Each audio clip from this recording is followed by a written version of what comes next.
स्वामिनारायणः साक्षात् अक्षरपुरुषोत्तमः सर्वेभ्यः परमां शान्तिं आनन्दं सुखमर्पयेत्। श्री स्वामिनारायण भगवाननी जय। अक्षर पुरुषोत्तम महाराजनी जय। गुणातीतानंद स्वामी महाराजनी जय। भगत जी महाराजनी जय। शास्त्री जी महाराजनी जय।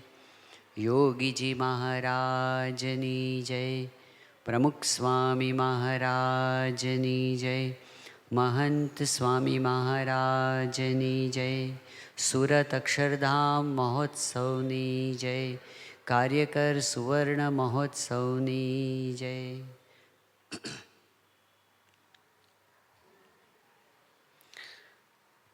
छांदोग्य उपनिषदની અંદર સનત કુમાર અને નારદજીનો સંવાદ આવે છે. નારદજી પોતે અનેક પ્રકારની વિદ્યાઓ ભણ્યા છે. સનત કુમાર પાસે પોતે આગળની વિદ્યા ભણવા માટે જાય છે. જઈને પોતે વિનંતી કરે છે કે અધિહિ ભગવઃ, હે ભગવાન, તમે મને વિદ્યા ભણાવો. સનત કુમાર પૂછે છે કે તમે કઈ કઈ વિદ્યા ભણીને આવ્યા છો, એ મને કહો તો એનાથી આગળની વિદ્યા હું તમને ભણાવું. એટલે નારદજી પોતાની ડિગ્રીઓ ગણાવે છે. ઋગ્વેદમ ભગવો અધ્યેમી, યજુર્વેદમ, સામવેદમ, અથર્વણમ ચતુર્થમ, ઇતિહાસ પુરાણમ પંચમમ. એમ કરીને ગણાવતા છેલ્લે સર્પ, જન, દેવ વિદ્યા, બધી વિદ્યા ગણાવે છે ત્યારે સંખ્યા થાય છે 22. 22 ડિગ્રીઓમાં માસ્ટર્સ કર્યું છે. અને પછી એ ગણાવે છે છેલ્લે કે આ બધું હું ભણ્યો છું, પરંતુ મને પ્રોબ્લેમ શું છે? સોહમ ભગવઃ શોચામી.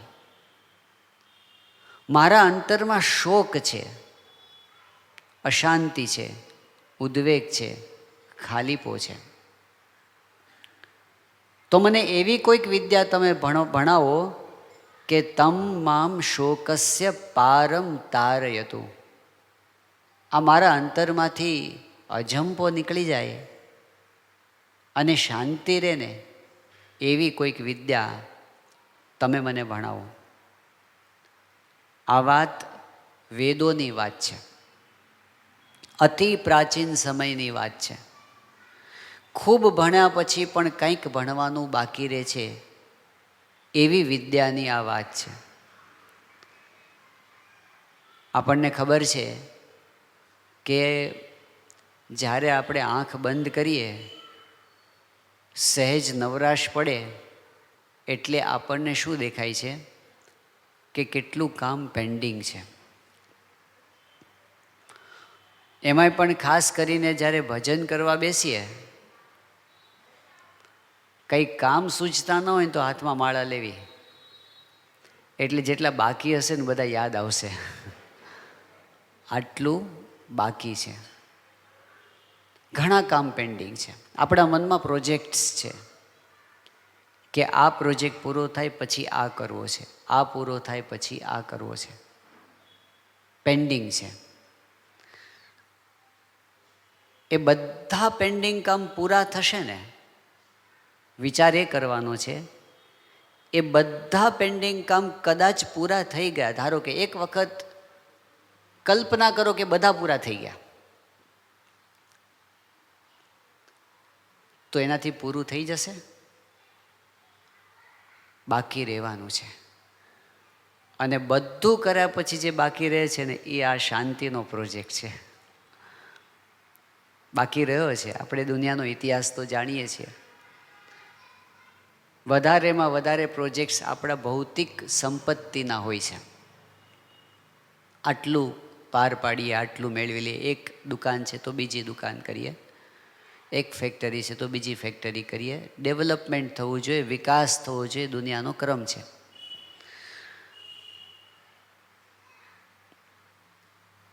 આપણે જે મન્વંતરમાં જીવીએ છીએ ને, સમયનો એક વિભાગ છે મન્વંતર. બ્રહ્માના એક કલ્પને 14 વિભાગમાં વહેંચવામાં આવ્યો છે. એક કલ્પ એટલે 8 અબજ 64 કરોડ વર્ષ, દિવસને રાત્રિ બંને ગણીએ તો. એક કલ્પને 14 ભાગમાં વહેંચવામાં આવ્યો છે. દરેક ભાગને એક મન્વંતર કહેવામાં આવે છે. ને એક મન્વંતરમાં સતયુગ, ત્રેતાયુગ, દ્વાપરયુગ અને કલિયુગ, આ 4 યુગની એક ચોકડી બને ને. સતયુગ, ત્રેતાયુગ, દ્વાપરયુગ અને કલિયુગ, 4 યુગની એક ચોકડી બને. એવી 71 ચોકડી પસાર થઈ જાય ત્યારે એક મન્વંતર થાય. 71 સાયકલ્સ પસાર થઈ જાય. અત્યારે આપણે જે મન્વંતરમાં જીવીએ છીએ એ મન્વંતરનું નામ છે વૈવસ્વત મન્વંતર.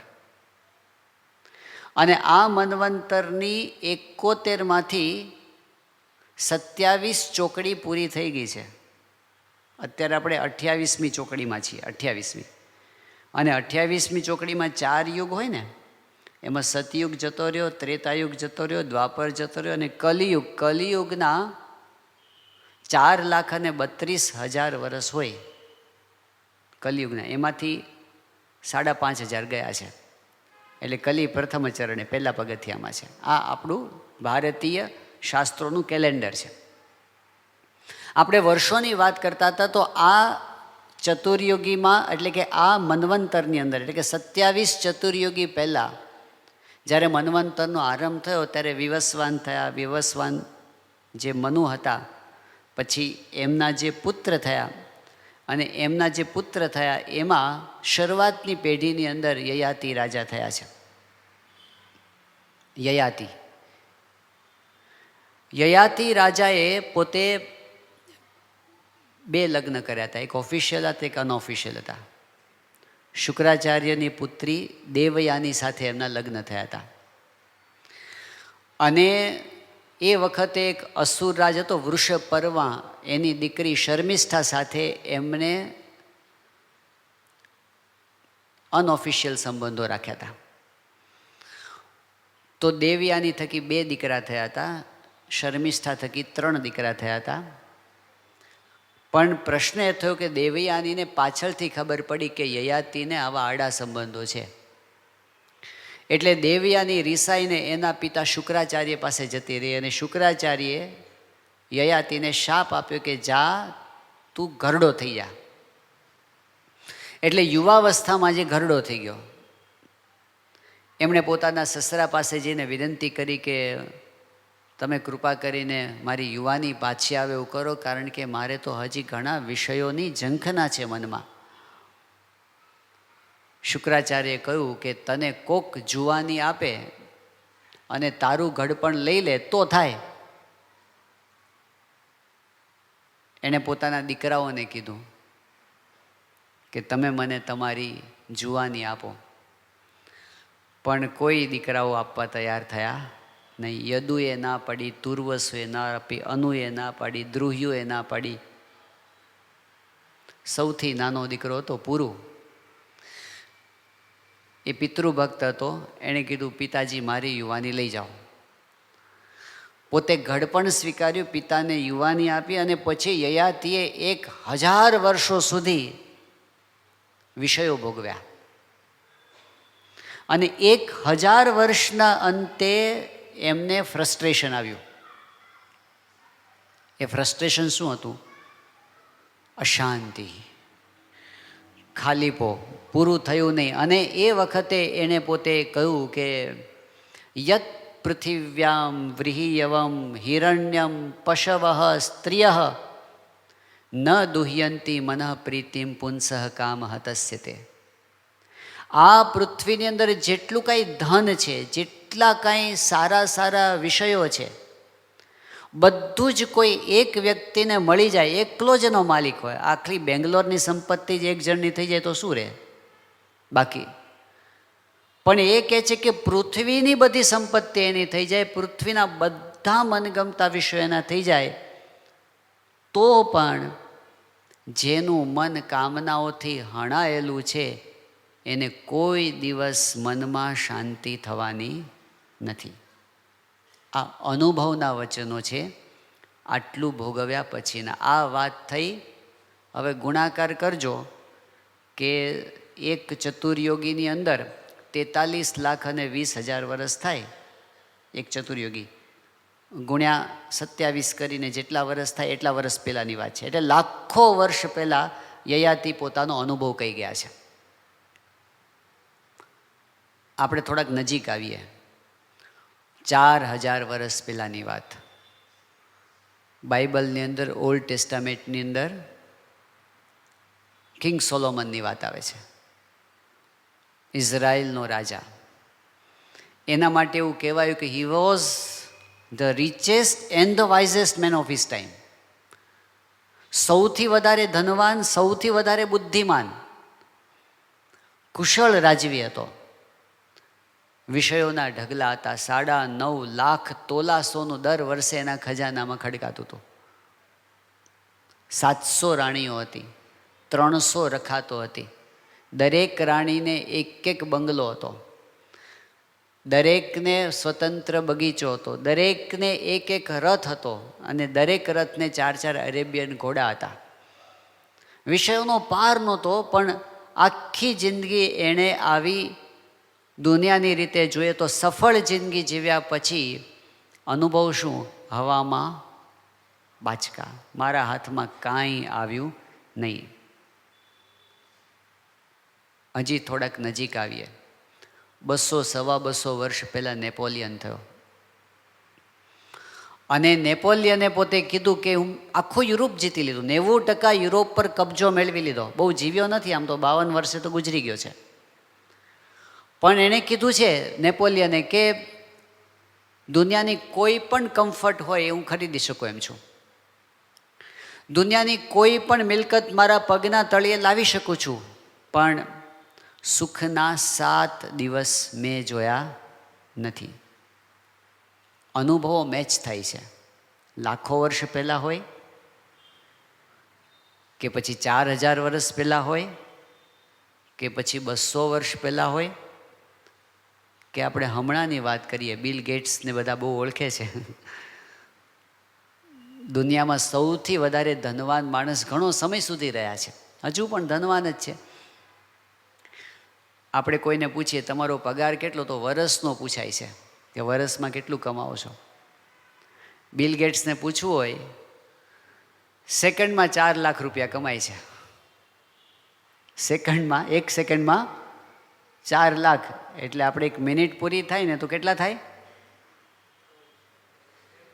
કરોડમાં જતા રહે, 2 કરોડ ઉપર જતા રહે 1 મિનિટમાં. અને આપણે 10 મિનિટ વાત કરી ત્યાં તો 25 કરોડ કમાઈ લીધા હશે.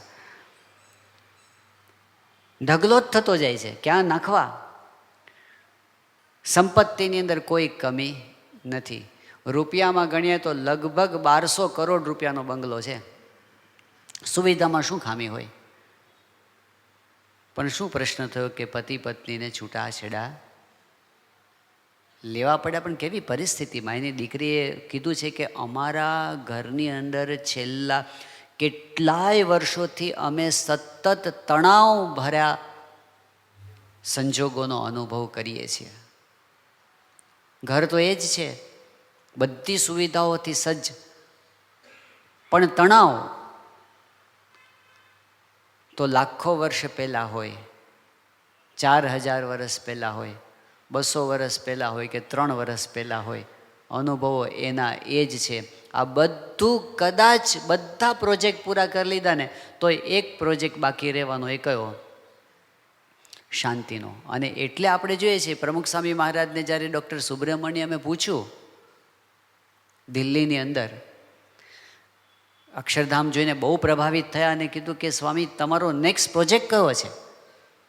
એટલે બધાના કાન સરવા થઈ ગયા, કારણ કે દિલ્હી અક્ષરધામ બનાવ્યું એટલે બધાને થયું કે દુનિયાનું શ્રેષ્ઠ સર્જન થઈ ગયું, હવે શું બાકી હોય.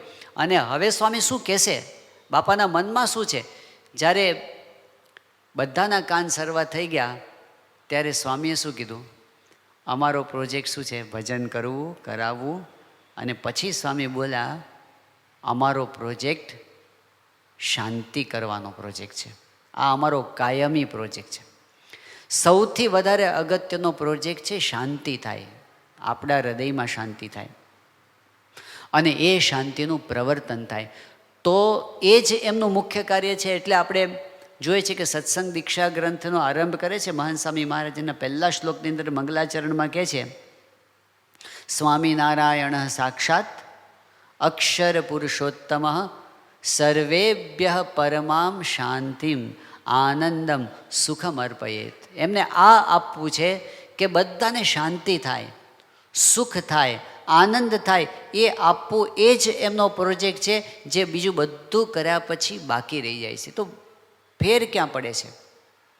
ફેર એ પડે છે કે શાંતિ માટેની જે વિદ્યા, અધ્યાત્મ વિદ્યા, બ્રહ્મ વિદ્યા, એના તરફ ગતિ ન થાય ત્યાં સુધી કદાચ બીજું ગમે તેટલું આપણે ભણી લઈએ, ગમે તેટલું જાણી લઈએ, ગમે તેવું પામી જઈએ, કે ગમે તેવી પદવી મેળવી લઈએ, અને તો પણ શાંતિ થવાની નથી.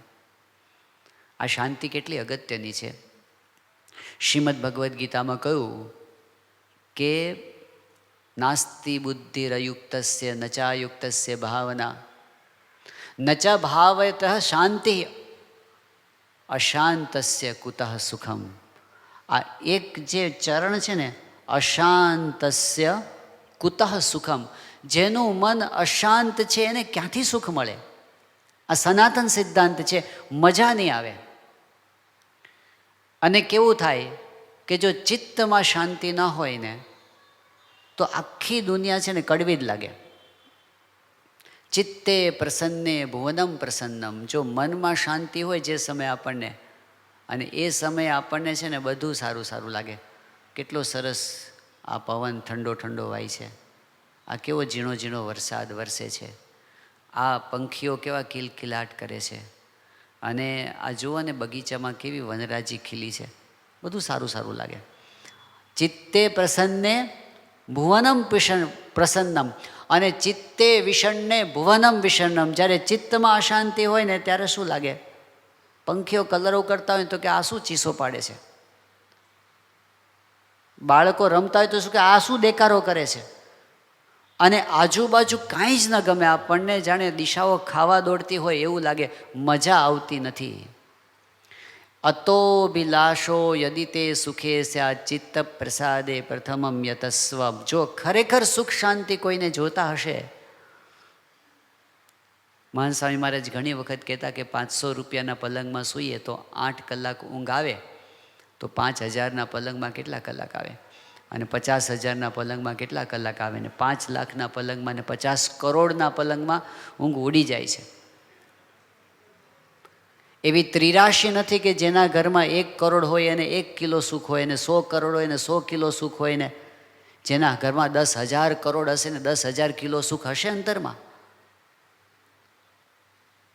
જીવન નિર્વાહ માટે અર્થ જરૂરી તો છે, પણ શાંતિ વસ્તુ આખી જુદી છે. તો ચિત્ત શાંત છે તો સુખ છે. બીજી વસ્તુ કે જો ચિત્તમાં મનમાં શાંતિ છે તો શરીર સ્વસ્થ રહે છે. ગયા વર્ષે મહાન સ્વામી મહારાજ ત્યાં સુરતમાં વિરાજમાન હતા, અને કંઈક મિટિંગ માટે અમારે જવાનું થયું હતું. તો મહાન સ્વામી મહારાજ પધારી ચૂક્યા હતા, ડૉક્ટર સ્વામી બેઠા હતા, અને હજી બીજા સંતોને આવવાને વાર હતી, એટલે હળવી વાતો ચાલતી હતી. એમાં મહાન સ્વામી મહારાજ પાસે એક યુવકની વાત કરી કે એ યુવકને બીમારી હતી, અને બીમારી આમ જુઓ તો કાંઈ બીમારી જેવું હતું જ નહીં. એ કે હું પાણી પીઉં તોય મને ગેસ થઈ જાય છે, એવું થતું હશે કે? પણ એને મનમાં એવું થઈ ગયું હતું ને, એટલે એને છે ને એ કે હું કંઈ પણ ખાઉં ને સીધો ગેસ જ થઈ જાય છે. એટલે ડૉક્ટરોને ખબર હતી, એને થોડી થોડી ખબર હતી, પણ કે મને આના આશીર્વાદ અપાવો તો જ મને સારું થાય. એટલે મહંત સ્વામી મહારાજ પાસે યુવકની વાત કરી કે સ્વામી આ એક યુવક છે અને આવું એને થાય છે, આપ આશીર્વાદ આપો. સ્વામી આશીર્વાદ આપ્યા. પછી ડૉક્ટર સ્વામી બાજુમાં બેઠા હતા. એટલે ડૉક્ટર સ્વામીને સંતોએ પૂછ્યું કે સ્વામી આપ કહો છો ને કે ઘણા બધા રોગ છે ને મનથી થાય છે, મનને લીધે, તો કેટલા ટકા રોગ મનથી થાય છે? એટલે એમણે કીધું કે મેં એવું વાંચ્યું છે કે 90% રોગ છે ને એનું મૂળ મનમાં છે. કંઈક ને કંઈક મનમાં પ્રોબ્લેમ હોય એટલે શરીરમાં રોગ થાય છે. આવું ડૉક્ટર સ્વામી બોલ્યા. પછી મહંત સ્વામી મહારાજને એ વખતે પૂછ્યું સંતોએ કે સ્વામી ડૉક્ટર સ્વામી એમ કહે છે કે કેટલા ટકા રોગ મનથી થાય છે? તો એ 90% છે. આપનું શું કહેવું છે? મહંત સ્વામી મહારાજ કે 100% ક્યાંક મનમાં બરાબર ન હોય ને એની અસર શરીર પર થયા વગર રહેતી નથી, ચોક્કસ અસર થાય છે. તો સીધી કેટલીક તો સીધી અસર હોય છે. દાખલા તરીકે બ્લડ પ્રેશર ઉપર અસર હોય છે, ડાયાબિટીસ પર અસર હોય છે, અલ્સર ઉપર અસર હોય છે. આવી બધી વસ્તુ તો સીધી એન્ઝાઇટીની અસર હોય છે. પણ ઇનડાયરેક્ટ અસર જો મન નબળું પડે ને તો શરીર પર એની અસર, હા, એવું નથી કે રોગ છે ક્યારેક ઇન્ફેક્શનથી થતા હશે, ક્યારેક આજુબાજુના વાતાવરણમાંથી થતા હશે, એ થતા હશે, એની ના નથી. પણ ઇમ્યુનિટી ઓછી થાય છે એના ઉપર તો મનની અસર છે જ, એટલે બીજા રોગો સવાર થઈ જાય છે. મન નબળું પડે તો એની અસર શરીર પર થાય છે. મન અશાંત થાય તો શરીરમાં રોગો થાય છે. ત્રીજી વસ્તુ એ છે કે આપણે જે કંઈ કામ કરીએ છીએ ને એ કામ સારું થાય ને એટલા માટે પણ મન શાંત રહે જરૂરી છે. પ્રમુખ સ્વામી મહારાજ ત્યાં દિલ્હીમાં વિરાજમાન હતા અને એ વખતે આપણા એક સંનિષ્ઠ હરિભક્ત છે અમેરિકાના, એનું નામ છે વ્યોમેશભાઈ જોશી. લોસ એન્જલસ બાજુ કેલિફોર્નિયામાં રહે છે અને બહુ મોટી મોટી કંપનીઓમાં અને બહુ જ મોટી પદવી ઉપર કામ કરેલું છે. એ વખતે પોતે HP કંપનીના સિનિયર વાઇસ પ્રેસિડેન્ટ હતા અને ઘણી બધી કંપનીઓની કન્સલ્ટન્સી એમણે કરેલી. એ વખતે ભારત અમેરિકાની અંદર જે બહુ જ ઊંચી પોસ્ટ પર જે ભારતીયો પહોંચ્યા હોય એમાં એમનું નામ હતું. તો એ પોતે પોતાના બિઝનેસના કામ માટે દિલ્હી આવ્યા હતા અને ત્યાં એમને ખબર પડી કે બાપા અહીં વિરાજમાન છે, એટલે પ્રમુખ સ્વામી મહારાજના દર્શન કરવા માટે ગયા હતા. તો સ્વામી બાપા પાસે જ્યારે વાતચીત બધી થઈ, આશીર્વાદ લીધા, એમની સાથે એક અમેરિકન ભાઈ પણ ભેગા હતા. એટલે એમને પણ બાપાએ આશીર્વાદ આપ્યા. પછી એમણે પરિચય આપ્યો કે સ્વામી આ ભાઈ છે ને એ સાયકાઇટ્રિસ્ટ છે, મનના ડૉક્ટર છે અને એ મારી સાથે આવ્યા છે. એટલે બાપાએ કીધું કે કેમ તમારી સાથે આવે છે? એ કે બાપા કાયમ મારી સાથે જ રહે છે, એ કાયમ મારી સાથે જ રહે છે. એટલે સંતોને આશ્ચર્ય થયું કે કેમ એવું? તો એ કે મારા પર્સનલ સાયકાઇટ્રિસ્ટ છે. એટલે કેમ પર્સનલ તમારી? એ કે મારી કંપની એને વર્ષે $1,00,000 પગાર આપે છે. એ તમને કાંઈ મનની તકલીફ છે કે? એવું નથી, એને એટલા માટે ભેગો રાખે છે, એને આખી દુનિયામાં હું જાઉં છે મારી ભેગા ને ભેગા એક જ કામ કરવાનું, મારું મન ઠેકાણે રાખવાનું, બસ.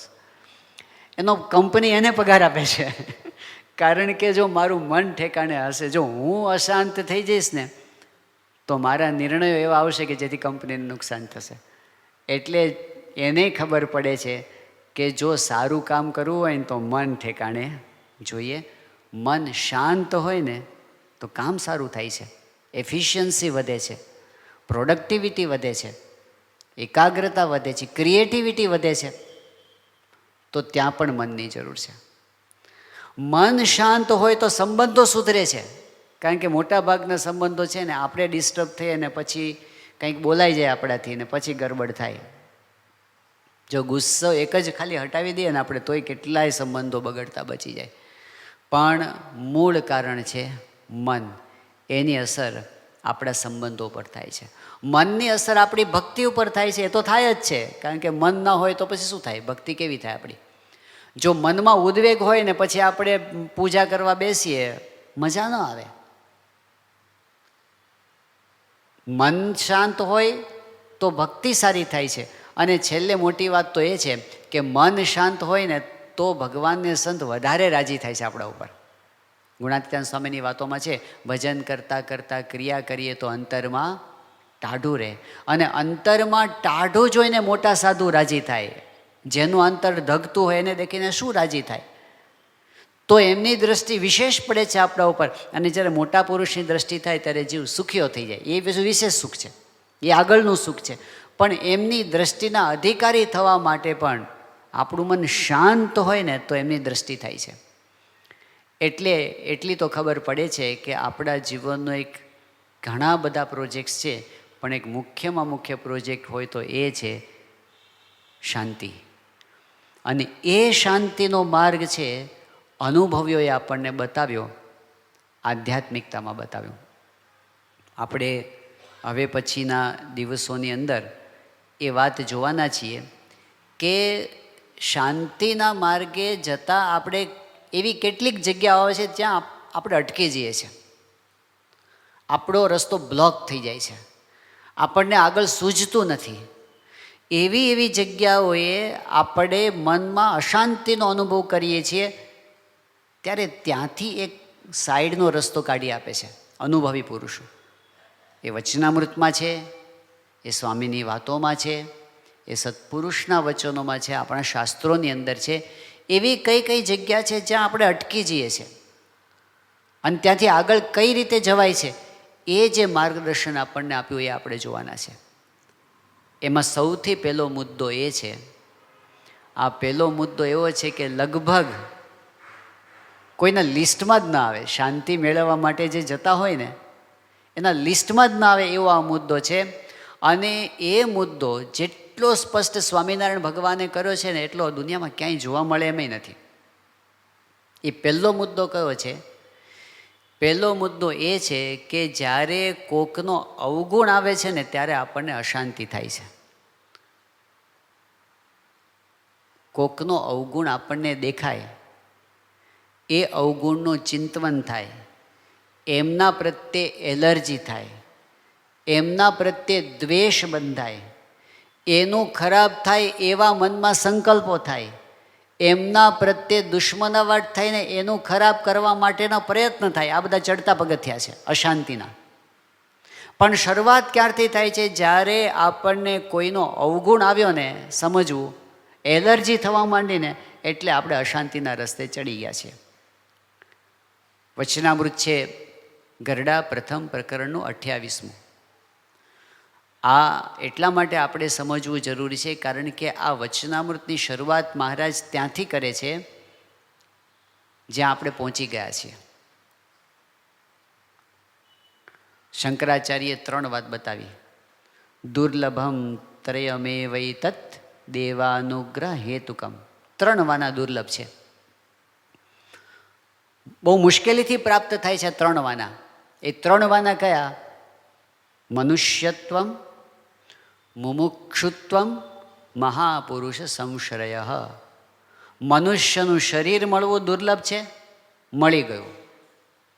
બીજી વસ્તુ, મનુષ્ય દેહ ઘણાને મળે છે પણ મુમુક્ષુતા દુર્લભ છે, ભગવાન ભજવાનો વિચાર નથી આવતો. આપણે એમાંય કંઈક અંશે આગળ આવી ગયા, મુમુક્ષુતા આવી. પણ ત્રીજી વસ્તુ છે મહાપુરુષ સંશ્રય. મુમુક્ષુતા હોય પણ એવા સત્પુરુષ નથી મળતા, આપણને એ પણ મળી ગયા. એટલે કે આપણે સત્સંગમાં આવી ગયા. આ 3 વાના જેને મળી ગયા ને, હવે એના માટેની વાત મહારાજ કરે છે. એટલે સત્સંગી થયા પછીની વાત છે. તો મહારાજ શું વાત કરે છે કે આ સત્સંગમાં આવ્યા પછી જે આગળ વધવાનો હોય એના આ લક્ષણ છે, અને જે પાછો પડવાનો હોય એના આ લક્ષણ છે. હવે આપણે મેચ કરવાના, આમાંથી કયા આપણામાં આવે છે. તો મહારાજ કહે છે પહેલાં પાછો પડવાનોની વાત પહેલાં કરે છે. આ સત્સંગમાં જે પાછો પડવાનો હોય એને પહેલાંમાં પહેલું શું થાય છે? દિવસે દિવસે સત્સંગી માત્રનો હૈયામાં અવગુણ આવવાની શરૂઆત થાય છે. અને અવગુણ આવવો એટલે શું? મહારાજે સરસ સમજાવ્યું તરત પછીના વાક્યમાં. અવગુણ આવવો એટલે શું? મહારાજ કે એને એમ થાય છે કે હું સમજું છું અને બીજા બધા અણસમજું છે. આવું એને થવા માંડે. આટલું નથી સમજતા, આટલું નથી સમજતા, આમ નથી સમજતા. ત્યાંથી શરૂઆત થવા માંડે. હું સમજું છું અને બીજા સમજતા નથી. એનું પરિણામ શું આવે છે? મહારાજ કહે કે એનું પરિણામ એ આવે છે, રાત્રિ દિવસ હૈયામાં મૂંઝાયા કરે. દિવસે ક્યાંય સુખે કરીને બેસી શકે નહીં, રાત્રે સૂવે તો નિદ્રા આવે નહીં, અર્ધ બળેલા કાષ્ઠની પેઠે ધૂંધવાયા કરે, ધુમાડા નીકળવા માંડે. આ તો એકદમ અતિશય અવગુણ આવે એની વાત છે. આપણે આવા નથી, આપણને તો દિવસે ઊંઘ આવી જાય છે, એટલે રાત્રે ઊંઘ ના આવે એવું આપણને થતું નથી. પણ સામે બીજી વાત બતાવી છે, જે સત્સંગમાં જે આગળ વધવાનો હોય, દિવસે દિવસે સત્સંગી માત્રનો હૈયામાં ગુણ આવે છે. બધા મારાથી મોટા છે, હું બધાથી નાનો છું. અને એનું ફળ શું મળે છે?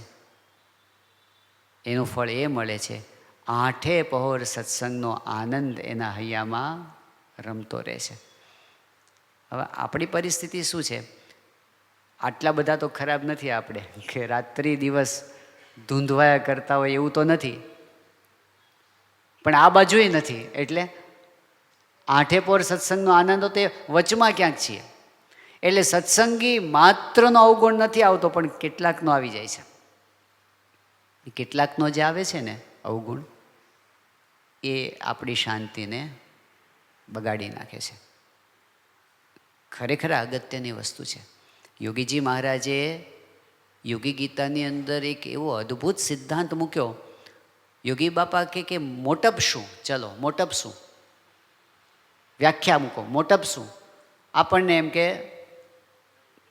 50, 100, 500, 1000, લાખ માણસ આપણને રિસ્પેક્ટ આપે, આપણને પ્રેમ કરે, તો આપણે મોટપને પામ્યા દુનિયામાં. યોગી બાપાએ પહેલી જ ચોકડી મૂકી, માણસ માને એ મોટપ નહીં. તો કઈ મોટપ? યોગી બાપા કે હૈયામાં શાંતિ રહે મોટપ. અને પછી તરત વાત કરી કે હૈયામાં શાંતિ કેમ રહે? યોગી બાપા કે હું કોઈનો અવગુણ લેતો નથી, એમ એના અંતરમાં ટાઢું રહે. આ કેટલી અદ્ભુત ક્લેરિટી આની અંદર છે શાંતિ માટેની. આખી દુનિયા જો આપણને માનતી હશે ને તો પણ આપણને શાંતિ થવાની નથી, જ્યાં સુધી આપણે કોઈકનો અવગુણ લેતા હશું ત્યાં સુધી. આ દુનિયામાં મોટા મોટા સેલિબ્રિટીઝ છે ને, એની દશા આવી છે. એમને હજારો માણસો માને, લાખો માણસો માને, એની પાછળ ને પાછળ ફરતા હોય, પણ જ્યાં સુધી એમના હૃદયમાં બીજાનું સ્થાન ન હોય, પ્રેમ ન હોય, આદર ન હોય, નિર્દોષ ભાવ ન હોય, એલર્જી હોય, એને અશાંતિ જ રહે. માઇકલ જેક્સન જેવા પોતે હવે કેટલી લોકચાહના પ્રાપ્ત કરી, પણ એના અંતરમાં શું લાગતું? હું સાવ એકલો આવ્યો છું. I am the loneliest person in the world. આખી દુનિયાનો સૌથી એકલો. અરે ભાઈ, તમે બહાર નીકળો છો ને તમારા દર્શન માટે લોકો પાછળ પાછળ દોડાદોડી કરે છે, પણ અંતરમાં કેમ નથી શાંતિ? કોઈકનો પણ અવગુણ હોય ને આપણને મજા આવે નહીં. સત્પુરુષની વિશેષતા એ છે, લાખો લોકો એમને ચાહે છે, એ એમની મોટપ નથી. એ સૌને સાચા દિલથી ચાહે છે ને, એ જ એમની મોટપ છે. આજે આપણે જોઈએ છે, હૈયામાં શાંતિ રહે મોટપ. અને હૈયામાં શાંતિ શું? યોગી બાપા કે હું કોઈનો અવગુણ લેતો નથી, એવું જ્યારે મનમાં રહે ત્યારે આપણને શાંતિ સાચા અર્થમાં રહે છે. બીજી વસ્તુ એ છે, થોડાક આગળ વધીને પોઝિટિવ સાઈડમાં હમણાં જઈએ. કોઈનો અવગુણ ન લે, બીજા પ્રત્યે સારી ભાવના રાખે અને બીજાનું ભલું થાય એવો વિચાર રાખે. પ્રમુખ સ્વામી મહારાજનું સૂત્ર, બીજાના સુખમાં આપણું સુખ છે. સામાન્ય વસ્તુ નથી હો. બીજાના દુઃખમાં દુઃખી થવું સહેલું છે. બીજાના દુઃખમાં દુઃખી થવું સહેલું છે. એ કરુણા છે, પ્રેમ છે, દયા છે. પણ બીજાના સુખમાં સુખી થવું ને, એ બહુ અઘરું છે. કે આ ક્યાં આગળ વધી ગયો આટલો બધો? આ કેવી રીતે વધી ગયો? કોકની મોટપ, કોકનું સુખ જોઈને રાજી થવું ને, એ સ્પિરિચ્યુઅલ મેચ્યોરિટી છે. કોકના સુખમાં રાજી થવું, આ તો નિર્મત્સરતા કહેવાય, સત્પુરુષનો ગુણ કહેવાય. આપણે અહીંયા બેંગ્લોરનો જ પ્રસંગ છે કે સ્વામી શ્રી બ્રહ્માનંદ સ્વામી મહારાજ માટે શ્રી રવિશંકરજીની ખૂબ જ ઈચ્છા હતી, આગ્રહ હતો કે સ્વામી અમારે ત્યાં પધારે. અને એક આખો દિવસ સ્વામી ત્યાં રોકાયા હતા, સવારથી સાંજ સુધી. પણ ત્યાં સ્વામીશ્રી ગયા, કાર્યક્રમ થયો, બધું બતાવ્યું બાપાને, મહાન સ્વામી મહારાજને, સભા થઈ ગઈ, બધું પૂરું થયું. પછી સ્વામીશ્રીના ભોજન માટે ત્યાં જે નિવાસ રાખવામાં આવ્યો હતો એમાં સ્વામી પોતે ભોજન કરવા માટે બેઠા. એ વખતે તો કોઈ સ્થાનિક લોકો તો હતા જ નહીં, કારણ કે એમને એમ કે સ્વામીજીનો ભોજનનો સમય છે તો એમને આપણે ડિસ્ટર્બ ન કરીએ એવું હોય ને. એમને ખબર ન હોય કે બાપા તો જમતા હોય તો એ 500 માણસ સામે બેઠા હોય, પણ એમને એમ કે આ તો એક એવો પ્રાઇવેટ ટાઈમ કહેવાય એટલે એમની કોઈ ડિસ્ટર્બ ન કરે. એટલે સ્વામી હતા અને 2-4 સેવકો જ હતા. તો તે વખતે સ્વામીએ ભોજન શરૂ કરતાં પહેલાં સંકલ્પો કર્યા, 3 સંકલ્પો કર્યા. પહેલો સંકલ્પ મહાસ્વામી મહારાજે કર્યો કે શ્રી રવિશંકરજી છે એમનું સ્વાસ્થ્ય ખૂબ સારું રહે અને 100 વર્ષ જીવે. બીજો સંકલ્પ સ્વામીએ કર્યો કે આર્ટ ઓફ લિવિંગ એનો વિકાસ આખી દુનિયામાં થાય. અને ત્રીજી વાત કે એમના જેટલા અનુયાયી છે બધા તને મને ધને સુખિયા થાય ને ખૂબ પ્રગતિ કરે. ખબર એ નથી શ્રી રવિશંકરજીને કે એમની ગેરહાજરીમાં સ્વામી એકાંતમાં બેઠા બેઠા એના માટે પ્રાર્થના કરે છે. હવે ચલો એમની વાત તો જવા દો, પણ મહંત સ્વામી મહારાજ તો એકલા બેઠા બેઠા દુનિયાના દેશોનું ભલું કરવાનો વિચાર કરે છે ને. એ દેશમાં કોને ખબર હશે કે મહંત સ્વામી મહારાજ એમના માટે અહીં બેઠા બેઠા એમનું શુભ વિચારે છે. પણ આધ્યાત્મિકતા શું છે સ્વામી આપણને શીખવ્યું કે આપણે કોઈનું પણ સારું થાય ને એમાં સારું થતાં સાજી થતાં શીખવું, અને બની શકે તો સારું કરવા માટેનો પ્રયત્ન કરવો. આ એક યુનિવર્સલ પ્રિન્સિપલ જેવું છે. હમણાં એક પ્રસંગ જાણવાની અંદર આવ્યો કે અમેરિકાની અંદર એક બહુ જ પ્રસિદ્ધ ટેનિસ પ્લેયર છે, એનું નામ છે આન્ડ્રે એગાસી. બહુ પ્રસિદ્ધ છે અને એટલી બધી મેચ પોતે જીત્યા છે. 7 વર્ષની ઉંમરથી એને ટેનિસ રમવાની શરૂઆત કરી. 10 વર્ષની ઉંમરથી એણે મેચો જીતવાની શરૂઆત કરી. તો એમ કરતાં કરતાં કરતાં જેટલી કાંઈ મોટી મોટી વર્લ્ડ કક્ષાની છે ને, ઓસ્ટ્રેલિયન ઓપન હોય કે પછી ફ્રેન્ચ ઓપન હોય કે US ઓપન હોય કે વિમ્બલ્ડન હોય કે વર્લ્ડ રેકોર્ડની જે સૌથી મોટામાં મોટી જે વર્લ્ડ ચેમ્પિયનની સ્પર્ધા હોય બધી જ પોતે જીતતા જીતતા આવ્યા છે. આવો એક જ ખેલાડી છે કે બધી એક હારે જીત્યા હોય, એ રેકોર્ડ છે એનો. 1995ની સાલમાં એણે પીટ સામ્પ્રસને હરાવ્યા, જે પોતે સતત 7 વર્ષથી વિશ્વમાં ચેમ્પિયન હતા. એને હરાવી દીધા, પોતે વર્લ્ડ ચેમ્પિયનને હરાવ્યા. અને એ વખતે આખી દુનિયા એમની વાહ વાહ કરે, પ્રસિદ્ધિ અને પૈસા અને ઢગલા ને ઢગલા. જે વસ્તુની એમને નાનપણથી કલ્પના કરેલી, સંકલ્પો કરેલા બધું જ એની પાસે આવી ગયું હતું. એ વખતે એમનો ઇન્ટરવ્યૂ લેવામાં આવ્યો હતો અને પછી એમને કીધું કે તમને અત્યારે તમે બહુ જ ખુશ લાગો છો, ખુશ હશો ને અત્યારે તમે? એમણે કીધું હા, હું અત્યારે બહુ જ ખુશ છું, એવું એમણે કહ્યું પત્રકારને. પણ એમણે પોતાની બાયોગ્રાફીની અંદર એવું લખ્યું છે કે હકીકતમાં હું ખોટું બોલ્યો હતો. મેં જવાબ તો એવો આપ્યો કે હા હું બહુ ખુશ છું, પણ હકીકતમાં હું કાંઈ ખુશ હતો નહીં. હું એવું માનતો હતો કે હવે મારે ખુશ રહેવું જોઈએ, કારણ કે મને આ બધું મળી ગયું. હું પ્રયત્ન કરતો હતો કે મારે આનંદમાં રહેવું છે, પણ મને આનંદ આવતો નહોતો, મને આનંદ અનુભવાતો નહોતો. મને થયું કે આટલું બધું કર્યા પછી પણ, વિશ્વમાં પહેલા નંબરના ખેલાડી બન્યા પછી પણ જો શાંતિ મળવાની ન હોય તો પછી એ શા કામનું? મને એવા વિચારો આવતા હતા. અને હવે હું આનાથી વધારે શાંતિ મેળવવા માટે શું કરું? મને કોઈ ઉપાય જ દેખાતો નહોતો. કરવાનું તો આટલું તો કરી નાખ્યું, હવે શું કરું? એ વખત હું એમને એમ રખડતો રહેતો, હું બ્લેક કોફી પીતો રહેતો, રેસ્ટોરન્ટમાં જાતો, દિવસો પસાર કરતો, કાંઈ દેખાતું તો. એક વખત હું રેસ્ટોરન્ટમાં બેઠો હતો અને એ વખતે એનો મેનેજર ફ્રેન્કી નામનો હતો, જેને મારી સાથે મિત્રતા હતી એટલે બધી પોતાની અંગત વાતો પણ શેર કરતા મારી સાથે. તો એમણે વાતમાં કહ્યું કે મારા બાળકો નાના છે, અત્યારે સ્કૂલમાં છે, મને એના ભવિષ્યની ચિંતા થાય છે, કારણ કે ભવિષ્યની અંદર એને જો સારી કોલેજમાં ભણાવવાના હશે તો એની ફીનું હું શું કરીશ? એટલે હું અત્યારે એનો પ્રયત્ન કરું છું કે ક્યાંકથી અત્યારથી એવું કંઈક કરું કે જ્યારે કોલેજમાં આવે ત્યારે એના ફીઝની વ્યવસ્થા હું કરી શકું. આવી સહેજે સહેજે વાતચીત ચાલતી હતી અને એ વખતે એને સ્ટ્રાઇક થયું. અને એણે કહું પહેલાંને કે કામ કર, તું ચિંતા ન કરીશ, તારા સંતાનોનો તને ચિંતા છે ને, તો લે મારી પાસે આ નાઇકી કંપનીના શેર સ્ટોક્સ છે બધા, એ બધા હું તને આપી દઉં છું, તું હમણાં વેચતો નહીં, 10 વર્ષ રાખીએ મૂકે ને, તારા છોકરા ત્યાં સુધી કોલેજમાં આવી જશે અને એ વખતે આની એ બહુ મોટી કિંમત તને આવશે ને તારે ભણાવવાની ચિંતા નહીં રહે. આ વાત એણે કરી અને એ વખતે જે સામે પેલો માણસ હતો એના ચહેરા ઉપર એણે જે સંતોષ, ખુશીના ભાવ એણે જોયા ને, અને એ જોઈને એમને જે શાંતિ થઈ ને, એ કે અત્યાર સુધી ગમે તેટલી મેચો હું જીતો અને જે શાંતિ મન નથી થઈ ને, આને ખુશ જોઈને મને એટલી શાંતિ થઈ.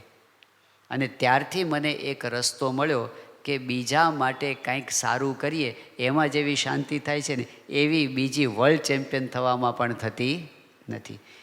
એ એક વૈશ્વિક સિદ્ધાંત જેવું છે કે કોઈ પણ માણસ બીજાનું ભલું કરે એટલે એને સારું અનુભવ અંતરમાં થાય અને થાય જ. એટલે સ્વામીજી કહે છે ને, બીજાના સુખમાં આપણું સુખ છે. તો બધાનું ભલું ઈચ્છવું, બધાનો ગુણ લેવો, બધાના માટે આપણે કરી શકતા હોય એટલું સારું કરવું, આ બહુ સારી વાત છે.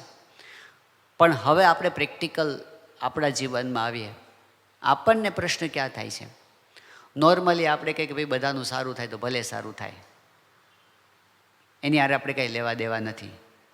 પણ પ્રશ્ન એ થાય કે જ્યારે આપણા પગ નીચે કંઈક રેલો આવતો હોય, એટલે કોક માણસ જે આપણને નડતો હોય એનો અવગુણ ન લેવો ને, એ બહુ અઘરું છે. કારણ કે એના સ્વભાવથી આપણને પ્રશ્ન થતો હોય, એનું શું કરવું? આ પ્રશ્ન આપણા માટે મોટો છે. અને ખરેખર જુઓ તો ત્યાં જ કસોટી છે આધ્યાત્મિકતાની. કોક માણસ જ્યારે આપણને નડે ત્યારે એનો અવગુણ આપણને આવે છે, એમના પ્રત્યે દ્વેષ ભાવ બંધાય છે. પણ સાચી રીત એ છે કે એમને પણ માફ કરવામાં શાંતિ છે. જેમણે આપણું ખરાબ કર્યું હોય ને એમને પણ બદલો લેવામાં શાંતિ નથી.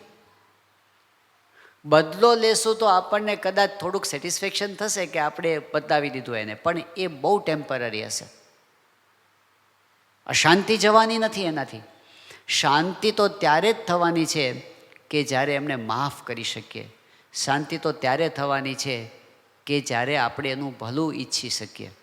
એટલે આપણી શાંતિ માટે મહાન સ્વામી મહારાજ એક પ્રસંગ ઘણા વર્ષોથી આપણે એમની પાસેથી સાંભળેલો હતો પહેલાં, કે કોઈ અમેરિકામાં એક માણસ હતો અને એને ઢીંચણનો દુખાવો થતો હતો. એટલે એણે પછી ડૉક્ટરો પાસે તપાસ કરાવડાવી, બધું બતાવ્યું, પણ કોઈ નિદાન થતું નહોતું. અને સમય જતો ગયો તેમ દુખાવો વધતો ગયો. પછી એક સમય એવો આવ્યો કે દુખાવો એના માટે અસહ્ય બની ગયો. એટલે એ વખતે એનો એક મિત્ર હતો, એણે કીધું કે આપણે છે ને સાયકાઇટ્રિસ્ટને બતાવીએ, મનોચિકિત્સકને. પહેલાં કીધું કે મને દુખાવો ઢીંચણમાં છે, મગજ તો બરાબર છે. તો એના મિત્ર કહે કે જો આમે તે આટલા પૈસા તો ખર્ચ્યા છે, આટલા બધા ફિઝિયોથેરાપિસ્ટની ટ્રીટમેન્ટ લીધી છે, ને આટલા બધા ઓર્થોપેડિક્સને બધા આટલા બધા MRI કરાવે, કાંઈ થયું નથી, તો ટ્રાય કરવામાં શું વાંધો, થોડાક પૈસા વધારે ખર્ચી લે. એટલે પેલો કે કાંઈ વાંધો નહીં, જઈએ. ડૉક્ટર પાસે ગયા. હવે સાયકાઇટ્રિસ્ટ તો શું કરે, બધું હિસ્ટ્રી પૂછે. એટલે એણે હિસ્ટ્રી પૂછી કે તમારે કોઈની સાથે દુશ્મનાવટ છે? એટલે પહેલાં કીધું હા છે. એ કોની સાથે છે? કે મારા સગા ભાઈ સાથે. કે શું પ્રોબ્લેમ છે? કે એને જ્યારે જરૂર હતી ત્યારે $5000 એણે મારી પાસેથી માગ્યા હતા ઉછીના, ને મેં એને આપ્યા હતા 5000. પછી કીધું કે મેં જ્યારે પાછા માગ્યા તો હવે એ માણસ ફરી ગયો અને મને એમ કહે છે કે તે મને કાંઈ આપ્યું જ નથી અને મને ખોટો પાડે છે. આવું કહેતા તો પેલો એકદમ ધુઆપુઆ થઈ ગયો. એટલે પેલા ડૉક્ટરે કીધું કે તમારું નિદાન થઈ ગયું છે. હવે તમારે જો સાજા થવું હોય તો એના માટેનો ઉપાય એ છે કે તમારે તમારા ભાઈ પાસે જવાનું અને એની પાસે માફી માગવાની. પેલું કે તમે ડૉક્ટર છો કે કોણ છો? 5000 એ લઈ ગયો છે, ખોટું એ બોલે છે, માફી મારે માગવાની? તો કે જો હાજા થવું હોય તો કરવું પડશે. પેલો કે નથી થવું, જાઓ. એ ઘરે પાછો આવી ગયો. પણ 2-3 દિવસ થયા ને પાછો એટેક આવ્યો. એટલે પછી એનો મિત્ર પરાણે ઢસડીને ત્યાં જ લઈ ગયો. એ ડૉક્ટરે કીધું, મહાન સ્વામી મહારાજના શબ્દો છે, એ ડૉક્ટરે કે જો હું જજ નથી, હું ડૉક્ટર છું. જજ હોત તો હું ન્યાય અન્યાયમાં પડત. હું ડૉક્ટર છું ને તારે સાજા થવું હોય તો તારા માટે આ છે કે તું તારા મનમાંથી એ વસ્તુ કાઢી નાખ અને તું તારા ભાઈ પાસે જઈને માફી માગીને તારા સંબંધો સુધારી દે. એટલે પેલો માણસ મને તૈયાર થયો, એના ભાઈને ત્યાં ગયો, બહારનું ખખડાવ્યું, એના ભાઈએ ખોલ્યું. હવે આને જોઈને એને ફાળ પડી કે આ ઉઘરાણી કરવા આવ્યો હશે. પણ એ કાંઈ બોલે પહેલાં આણે કીધું કે જો હું તારી પાસે ઉઘરાણી કરવા નથી આવ્યો, હું તને મળવા આવ્યો છું. એ કે સારું આવો, બેઠા. શું કામ હતું? એ કે કામ એ છે કે હું તારી પાસે માફી માગવા આવ્યો છું. એટલે પહેલાં આશ્ચર્ય થયું. એ કેમ? કે પેલી 5000 વાળી જે વાત હતી ને, મને એવું લાગે છે કે મેં તને નહીં બીજા કોકને આપ્યા હશે. મને મનમાં એવું કંઈ કરી ગયું, મેં તને આપ્યા, પણ હવે મને એવું લાગે છે કે હવે વાત બધી જવા દે, જે હોય તે ગયું, હવે આપણે એને સંભાળવું નથી.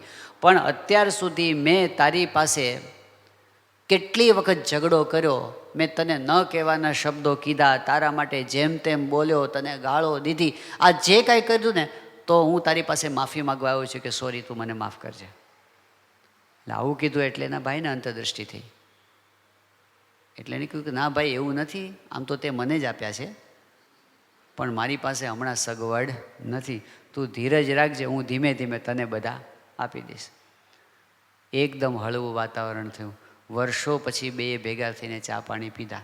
એ દિવસે રાત્રેને બહુ સારી ઊંઘ આવી. બીજે દિવસે દુખાવો અડધો થઈ ગયો અને 2-5 દિવસમાં તો દુખાવો ગાયબ થઈ ગયો. આ મેડિકલ હિસ્ટ્રીમાં નોંધાયેલી ઘટના છે.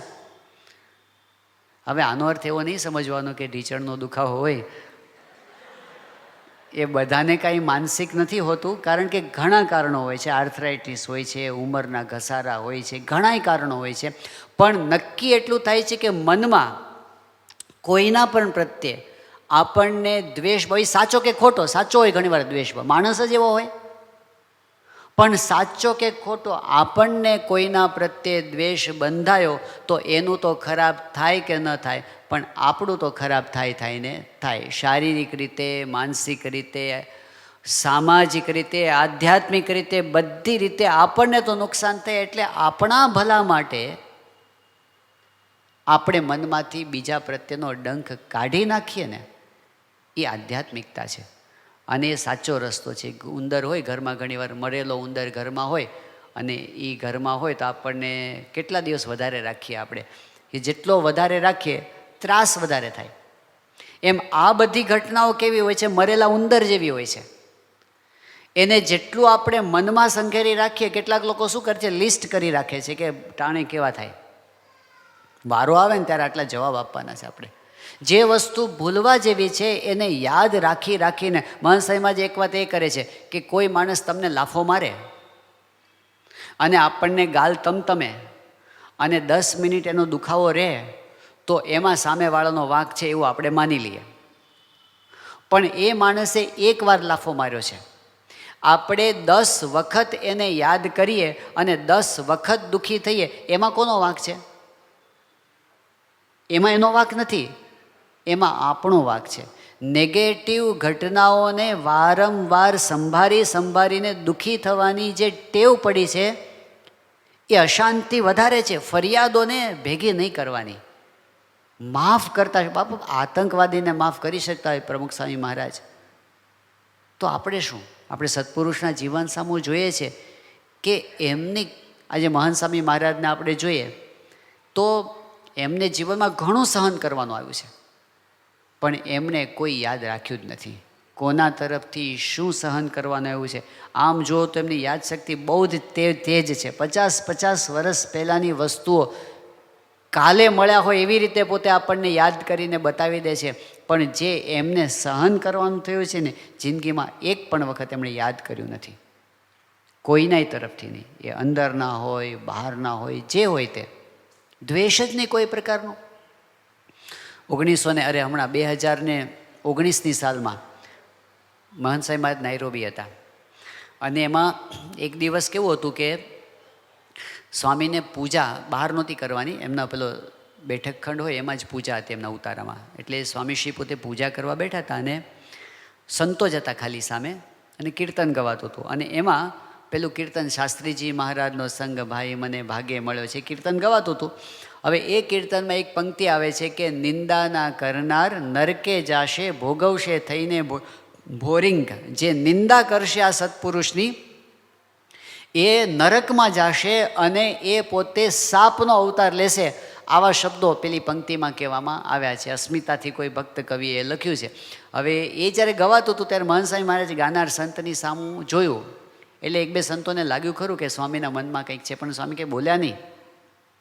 પૂજા પૂરી થઈ ગઈ અને પછી મહંત સ્વામી મહારાજ સ્વગત સીધા જ બોલવા માંડ્યા. સ્વામી કે આમાં વાત આવી, હમણાં કીર્તન ગાયું કે નિંદા ના કરનાર નરકે જાશે.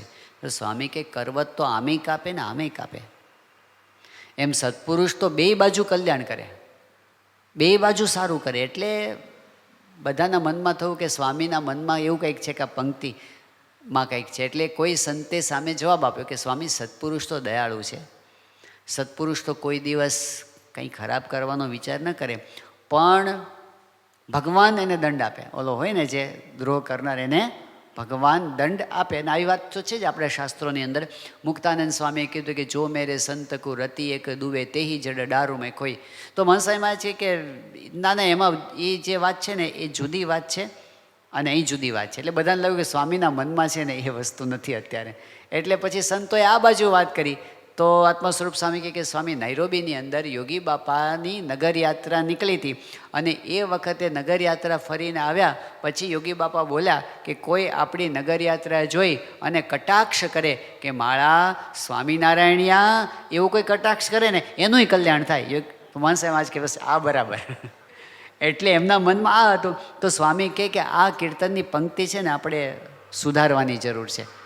એવું કહીને સ્વામી પછી રૂમની અંદર ગયા, પણ હજી એમના મનમાં પેલા વિચારો ચાલુ હતા.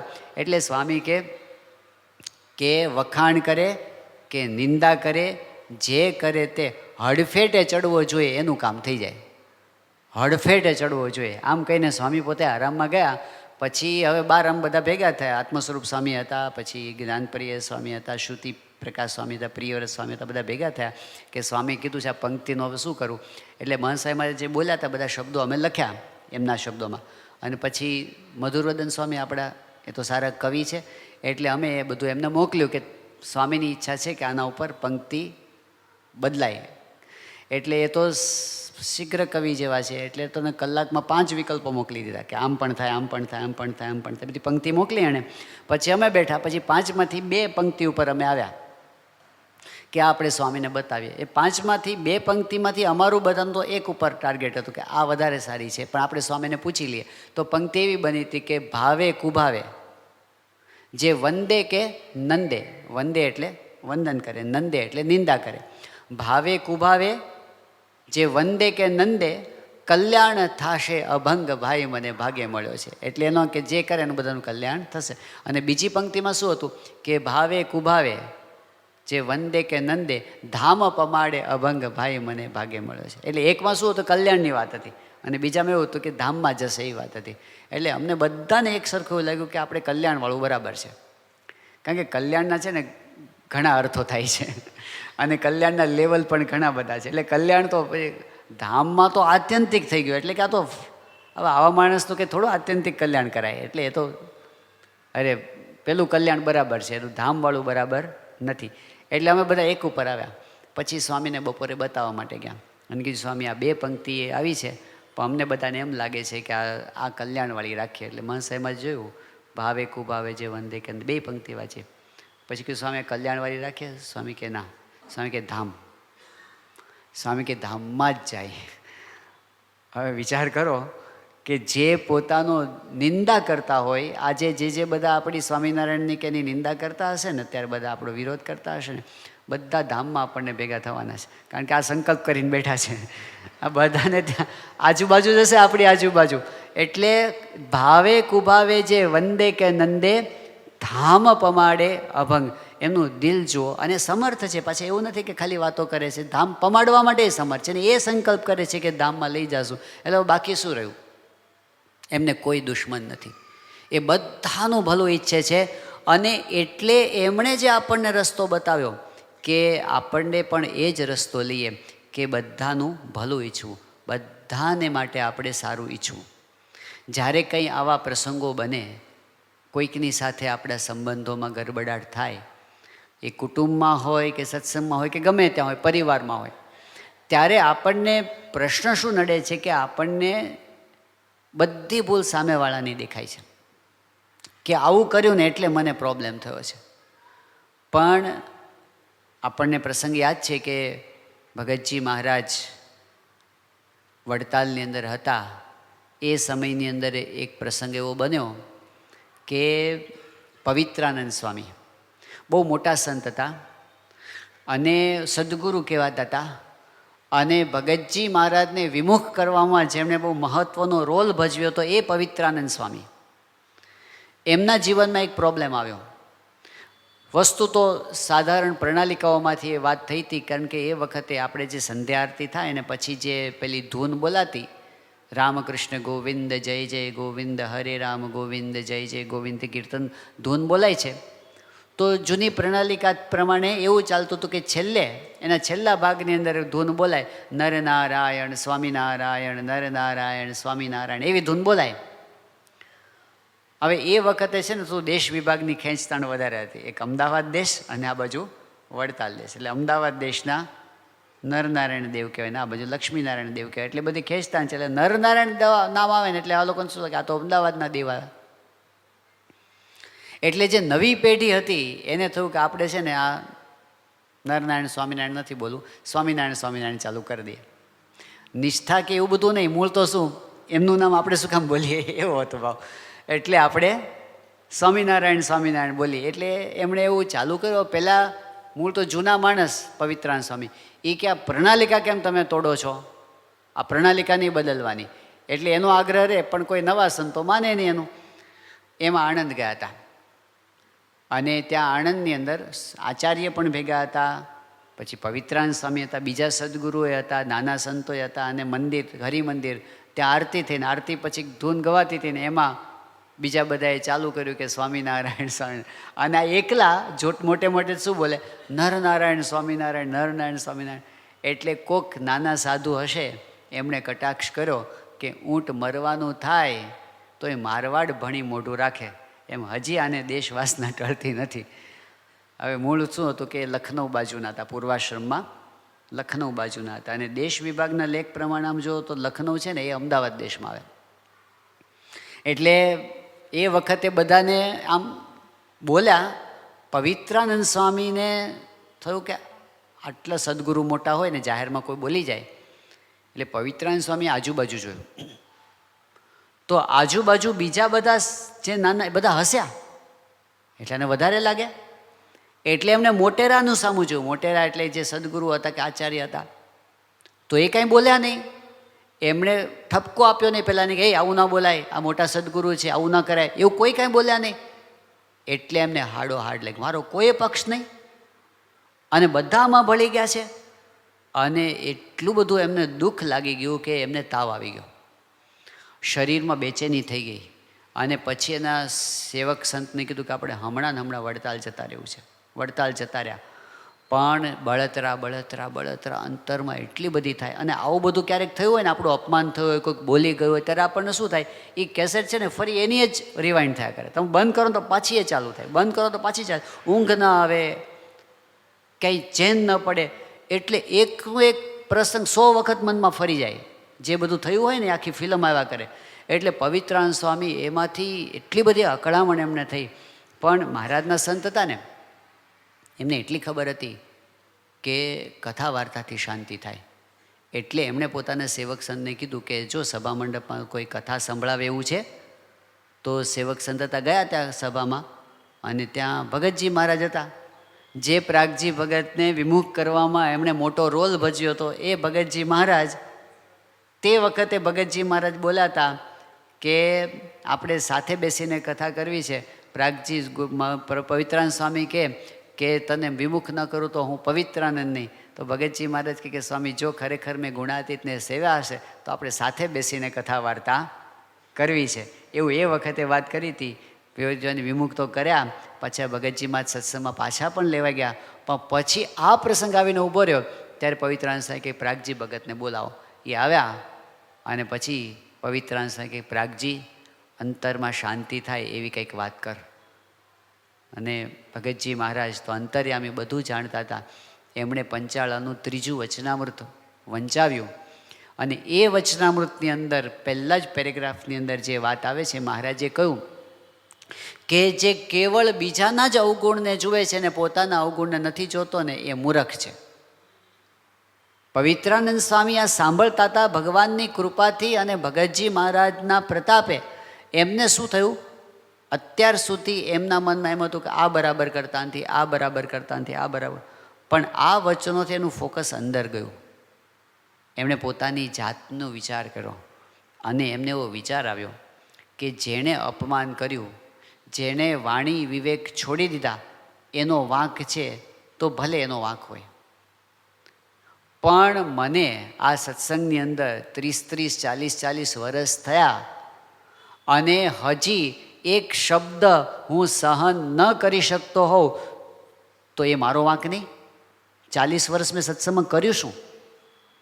અને એક્ઝામ્પલ સામે જ હતું પ્રાગજી ભગત, કે આ પ્રાગજી ભગતનું કેટલું અપમાન થયું છે છતાં પણ એના મુખની રેખા બદલાઈ નથી, અને હું આટલું અપમાન સહન ન કરી શક્યો તો એ મારો વાંક છે. મારે એટલા તો ખમતીદર થવું જોઈએ ને સત્સંગમાં. એને પોતાના ઉપર લીધું. જ્યાં સુધી એમને એમ રહેતું હતું કે પહેલાં લોકોને જ્યારે ઠપકો અપાય, એને દંડ થાય, એના ઉપર પગલાં લેવાય તો જ મને શાંતિ થાય, એમ થતું હતું ને. હવે બદલાઈ ગયું. હવે બાજી મારા હાથમાં છે. જેને જે બોલવું એ બોલે. જો મને સમજણ થઈ જશે તો શાંતિ મને આવી જશે. અને એટલે એમણે બધાને ભૂલ બાજુમાં મૂકી અને પોતાની ભૂલ સામું જોયું ને, શાંતિ થવા માંડી, તરત ટાઢું થવા માંડ્યું. એટલે સાચો ઉપાય તો એ છે કે આપણે જે કોકના અવગુણ જોશું ને ત્યાં સુધી આપણને મજા આવવાની નથી. આપણી ભૂલનો સ્વીકાર, અને એમાં પણ જો ખરેખર શૂરવીરતા હોય તો આપણી ભૂલની માફી માગવા સુધીની તૈયારી. હવે આ બહુ જ અઘરી વસ્તુ છે, અતિ શૂરવીરતાનું કામ છે. એક હરિભક્ત હતા, તો હવે આપણા એક સંત સાથે પોતે વિચરણમાં સાથે જોડાયા હશે વિદેશમાં. પછી વાતચીતમાં એમને વાતમાં નીકળી એના પરિવારની, અને પછી એણે કીધું કે મારે મારી દીકરી સાથે બોલવાનો પણ વ્યવહાર રહ્યો નથી. એટલે પેલા સંતે કીધું કે એમાં શું થયું એટલું? તો એ કીધું દીકરીનો સ્વભાવ આવો છે ને આમ છે ને તેમ છે ને બધું એ કીધું. પછી એને પેલા સંતે કીધું પણ દીકરીનો તો વાંક હશે, પણ તમે તો વડીલ છો, તમારે ધ્યાન, તમે બોલી ગયા છે કે હું પછી બોલી જ જાઉં ને, મેં ગુસ્સો કર્યો છે ને હું આમ બોલું છું ને તેમ બોલું છું. તો પેલા સંત કહે કે કામ કરો કે તમે તમારી દીકરીની માફી માગો. પેલા કે એ બને જ નહીં, કેવી રીતે બને? પણ સંતે થોડોક આગ્રહ રાખ્યો કે તમે ટ્રાય કરો. એટલે હિંમત જ ના હાલે એની, કારણ કે કેટલાય સમયથી બોલવાનો વ્યવહાર બંધ રહી ગયો હતો. અને પછી બહુ કીધું એટલે એણે ફોન જોડ્યો, અને ફોનની અંદર પહેલે તો એની દીકરીને જ આશ્ચર્ય થયું કે એના બાપના પિતાનો ફોન આવ્યો એટલે. પણ ફોન ઉપાડ્યો અને પહેલું જ વાક્ય બોલ્યા કે બેટા આઈ એમ સોરી, હું માફી માગું છું. અને આટલું જ જ્યાં બોલ્યા ને એની દીકરી ધ્રુસકે ધ્રુસકે રડવા માંડી. એટલે એના હૈયામાં જેટલો બંધ પડ્યા હતા ને, બધી ગાંઠો પડી હતી, એ બધી ઓગળી ગઈ અને બે પક્ષે શાંતિ થઈ ગઈ. હવે આટલું જ કરવાનું હતું. પણ શરૂઆત, આજે એક ડગલું ભરવું ને, હિન્દીની અંદર એક વાર્તા આવે છે અભ્યાસક્રમની અંદર, આપકા બંટી નામની વાર્તા છે. બંટી નામનો એક બાળક છે, એના માતા પિતા બંને બહુ જ ભણેલા છે. માતા છે એ કોલેજમાં કંઈ પ્રિન્સિપાલ છે, અને પિતા છે એ કંઈક ડૉક્ટર થયેલા છે, અને બંને પ્રતિષ્ઠિત વ્યક્તિ છે. બંનેને પોતાની બુદ્ધિનું અભિમાન છે. હવે ઘર હોય એટલે નાના મોટા પ્રશ્નો તો થાય. એ પ્રશ્નોની અંદર એકબીજાનો અહંકાર એ એવો વટે ચડી ગયો ને, એટલે સંબંધો બગડવા માંડ્યા. અને પછી આંટી એવી પડી કે બંને જુદા રહેવા માંડ્યા. પેલો બંટી બિચારો ઘડીક અહીંયા રહે, ઘડીક અહીંયા રહે, એ ફંગોળાયા કરે. એને ખબર ન પડે કે આ બે કેમ સમજતા નથી. એની સાથે બે પ્રેમ કરે, પણ ઓલા અંદર અંદર એકબીજાને. અને છેલ્લે વાત તો આટલી જ આવીને ઊભી હતી કઈ કે બંને પતિ પત્નીને પણ એમ થાય કે આપણા સંબંધો સારા હોય તો સારું. એ તો એને ખબર પડે, પણ એ શું થાય કે જો સામેવાળી વ્યક્તિ મારી પાસે આવી અને જો માફી માગે ને તો હું તરત માફી આપી દઉં.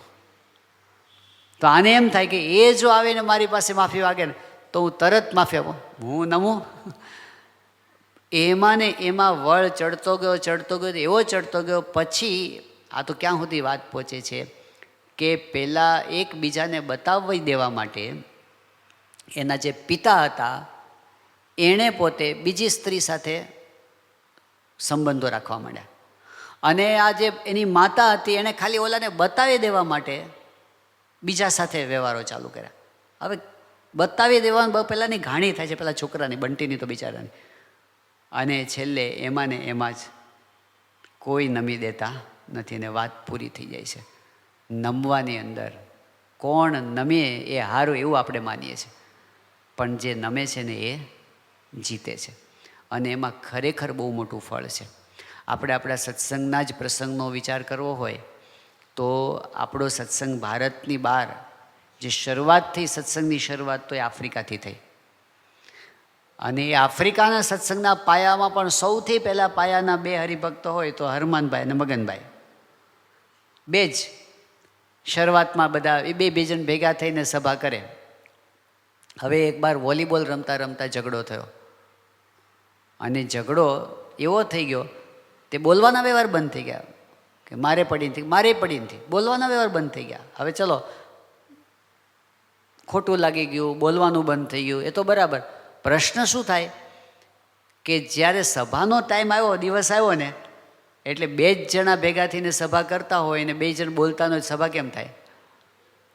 એટલે આ બાજુ હરમાનભાઈના મનમાં એ થાય કે સભાનું શું કરશું?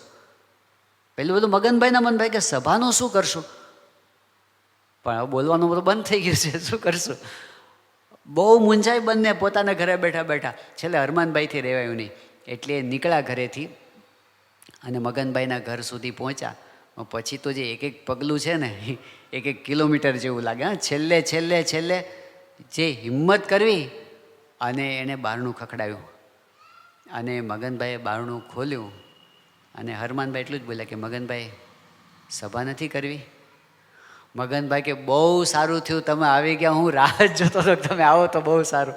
એ દિવસે જો બેમાંથી એક જણ નમી ન ગયા હોત તો આફ્રિકાનો સત્સંગ ના હોત. અને જો આફ્રિકાનો સત્સંગ ના હોત ને તો ઇંગ્લેન્ડનો ન હોત, કારણ કે ત્યાંથી જ ઇંગ્લેન્ડ ગયો છે. અને જે ઇંગ્લેન્ડનો સત્સંગ ના હોત તો અમેરિકાનો ન હોત, કારણ કે અમેરિકામાં જ ત્યાંથી સત્સંગ ગયો છે, બરાબર ને? 70ની સાલમાં શરૂઆત ત્યાંથી જ થઈ, ત્યાંથી જ અમેરિકા ગયો છે. તો અમેરિકાની અંદર જે અત્યારે 6 શિખરબદ્ધ મંદિરો, 1 અક્ષરધામ અને 125 મંદિરો આપણા અમેરિકાની ભૂમિ ઉપર, એ કાંઈ ન હોત જો એક જણે મૂક્યું ના હોત. ક્યાંથી શરૂઆત થાય છે?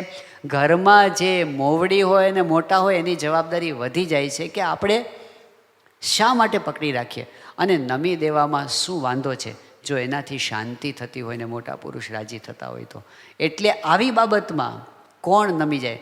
હમણાં કોરોના વખતે જ્યારે પેલી ઓનલાઈન સભાઓ થતી ને એ વખતનો એક પ્રસંગ છે કે એક વખત રવિ સભા આપણી આવતી હતી ને એમાં મહંત સ્વામી મહારાજે સંપ ઉપર અને સહનશક્તિ ઉપર ને માફી આપવા ઉપર બહુ સરસ વાતો કરી હતી મહંત સ્વામી મહારાજ. હવે અમેરિકાની અંદર ત્યાંનું એક સેન્ટર છે, ત્યાં એક આપણો બહુ જ નિષ્ઠાવાન સત્સંગી યુવક છે, એ તો કાર્યકર છે ત્યાંનો, પણ એના પિતાશ્રી એ પોતે ભારતથી રિટાયર્ડ થઈને ત્યાં ગયા હતા હમણાં 6-8 મહિના માટે રહેવા માટે દીકરા સાથે. પણ બહુ બુદ્ધિશાળી, બહુ ભણેલા, બહુ ઊંચી પોસ્ટ ઉપર રહેલા અને સત્સંગ એટલો બધો નહીં. સભા સાંભળતા, પોતે લાઈવ સભામાં બેસતા. હવે છેલ્લા 8-10 વર્ષથી એમને અને એમના બનેવીને આંટી પડી ગઈ હતી. પહેલાંય ડૉક્ટર હતા, હાઈ પ્રિન્સિપાલ હતા, બેયની વચ્ચે બરાબર આંટી પડી. આંટી એવી સાવ નજીવી બાબતોમાં પણ આંટી એવી પડી ગઈ હતી કે એ બેને તો બોલવાના વ્યવહાર બંધ થઈ ગયા, પણ એ બંનેને લીધે એ બંનેના જે પરિવાર હોય, એના પત્નીઓ, એમના બાળકો, બધાને ઓર્ડર હતો કે એના ઘરે જવાનું જ નહીં, એના પ્રસંગોમાં નહીં જવાનું, એના લગ્નમાં નહીં જવાનું. છોકરાઓને બિચારાને બહુ ઈચ્છા હોય, પણ બે વડીલોએ એવું પકડી રાખ્યું હતું ને આંટી, તો 10 વર્ષ વીતી ગયા હતા આમને આમ. બધાને ગમતું નહોતું, પણ શું થાય? એ દિવસે આ મહંત સ્વામી મહારાજના આશીર્વાદ સાંભળ્યા અને ખબર નહીં એમને કંઈક અંતરદૃષ્ટિ થઈ, અને એવી અંતરદૃષ્ટિથી એમણે સીધો ફોન જોડ્યો એમના બનાવીને ઇન્ડિયા. અને એમણે શરૂઆતના 2-4 વાક્યોમાં જ એણે જે કીધું કે આપણે આટલા વર્ષોથી બોલતા નથી, પણ આજે મેં મહંત સ્વામીની કથા સાંભળી અને મને એવું લાગે છે કે આપણે આંટી મૂકી દેવી જોઈએ, બસ આટલું જ. તો સામે પક્ષે તો તૈયાર જ હતા પાછા. શરૂઆત આમણે કરીને તો એમણે કીધું ના ના વાંક તમારો નથી, વાંક તો મારો છે. એમ કે ના ના વાંક તમારો નહીં, વાંક તો મારો હતો. બસ પૂરું થઈ ગયું બધું. અને બંને પરિવારમાં એટલી બધી ખુશાલી છવાઈ ગઈ. એ છોકરાએ અડધો કલાક મારી સાથે ફોનમાં વાત કરી, જે આનંદ વ્યક્ત કર્યો કે અમારા પરિવારમાં જે બધાના મનમાં ભાર હતો ને 10 વર્ષથી, એકદમ હળવા ફૂલ અમે થઈ ગયા. પણ શરૂઆત કોણ કરે? એટલે આજે શાંતિ છે ને એ અહંકાર રાખી મૂકવામાં નથી, કોઈનો અવગુણ જોવામાં નથી, કોઈના જૂના હિસાબો પકડી રાખવામાં નથી, પણ ભૂલી જવામાં છે, માફી આપવામાં છે, માફી માગવાની અંદર છે, ઉદાર થવાની અંદર છે. અને એવું જો થાય તો ખરેખર સંબંધોમાં અને આપણા હૃદયમાં બધે શાંતિ શાંતિ શાંતિ થઈ જાય એવું છે. એટલે આજે વચનામૃતની અંદર મહારાજે જે વાત કરી છે ને કે આપણે ભલે ભગવાનની ભક્તિ કરતા હોઈએ, પણ જ્યાં જ્યાં આપણે બીજા સાથે વ્યવહાર કરવાનો થાય છે, સત્સંગમાં ભક્તો સાથે, પરિવારમાં આપણા સગાવાલા સાથે, પણ જેમની જાની સાથે વ્યવહાર કરવાનો થાય છે એમના જે કાંઈ સ્વભાવો હોય તો એનો અવગુણ જ્યારે આપણે નહીં જોઈએ, એમના ગુણ જ્યારે આપણે જોશું, જ્યારે આપણે આપણી ભૂલનો સ્વીકાર કરીશું, જ્યારે એમની ભૂલની આપણે માફી માગીશું અને એમની ભૂલને આપણે માફ કરીશું, તો એનાથી જ ખરેખર આધ્યાત્મિક શાંતિ આપણા હૃદયની અંદર થાય છે. ટેમ્પરરીલી એવું લાગે કે આપણે હાર સ્વીકારી લીધી, પણ ખરી જીત આની અંદર જ છે, કારણ કે ભગવાનને સંત એમાં રાજી થાય છે. એટલે આ એક વસ્તુ આજે આપણે જોઈ, કઈ કઈ જગ્યાએ આપણું શાંતિ અટકી જાય છે, એમાં એક કોઈકનો અવગુણ આવે છે કે દ્વેષ બંધાય છે ત્યારે આપણી શાંતિ અટકી જાય છે. એમાં આગળ જવાનો રાજમાર્ગ આપણને વચનામૃતની અંદર બતાવ્યો, યોગી બાપાએ બતાવ્યો, પ્રમુખ સ્વામી મહારાજ, મહંત સ્વામી મહારાજે બતાવ્યો. તો આપણે પ્રાર્થના કરીએ કે એ શાંતિના માર્ગે આપણે આગળ વધી શકીએ. શ્રી સ્વામિનારાયણ ભગવાનની જય.